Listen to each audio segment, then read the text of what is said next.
দেশের জনপ্রিয় অভিনেতা মোশাররফ করিম, যার অভিনয় দর্শকদের বরাবরই মুগ্ধ করেছে।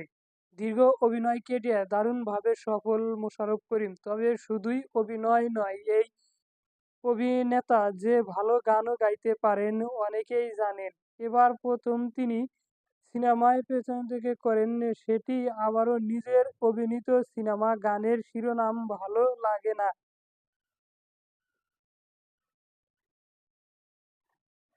বিল্ডানিক নামে একটি সিনেমার ব্যবহৃত হবে গানটি। সিনেমাটির পরিচালনা করেছে ফজলুল করিম তুহিন। গানটির কথা, সুর ও করেছেন অভিনেতা নিজেই।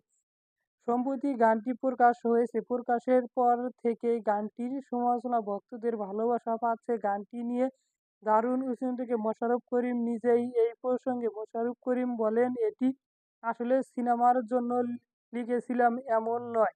অনেক আগে থেকেই এই গানটি গাওয়া হতো। নিজের মতো করে লেখা সব।